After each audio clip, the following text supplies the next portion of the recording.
গাছ সুন্দর আছে।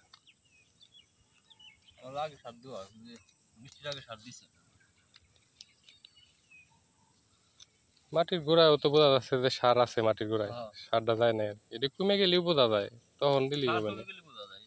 একদম অতিরিক্ত দিয়ে একবারই করা, ওইটা আবার বেশি এটাই না, মিডিয়াম কোয়ালিটি থাকবে এটা। কি রা ওইটা? রাফি, ভালো আছো?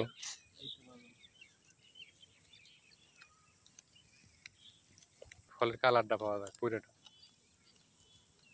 নিড়ে দিলে ভালো হবে না, গাছ মারা দেওয়ার পরে আবার গাছ জ্বালাই গেছে, তাই না? হ্যাঁ। তা বন্ধুরা, আমাদের ভিডিও যারা দেখেন, দেখেন গাছের গোড়াগুলো কিন্তু এইভাবে সুন্দর করে পরিষ্কার করে রাখলে কিন্তু আপনার গাছটা সুন্দর হবে। আর একদম ঝোড় জঙ্গলের মতো করে রাখলে কিন্তু না না, কাজ উঠতেছে। গাছের বাগান করছো না তুমি, এটা কোনো উদ্যোক্তা না, তোমার চিনবি না মানুষ। সুন্দর। তো বৃষ্টি আমাদের মাপ মতোই হচ্ছে এখন থেকে, সাথেই থাকবেন।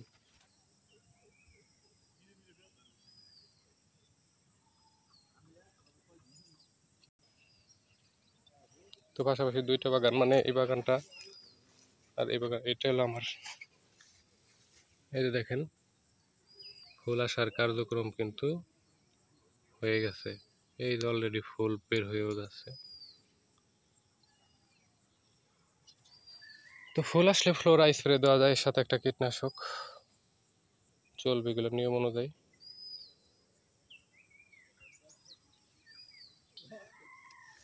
তো বন্ধুরা, পাশাপাশি কিন্তু আমাদের এই যে হাইব্রিড পেঁপে রোপণ করা ছিল। পেঁপেগুলা অত্যন্ত উচ্চ ফলনশীল, এগুলো রোপণ করা যায় বাগানের চারিপাশ দিয়ে। কিন্তু বাড়তি একটা টাকা আসবে আমাদের।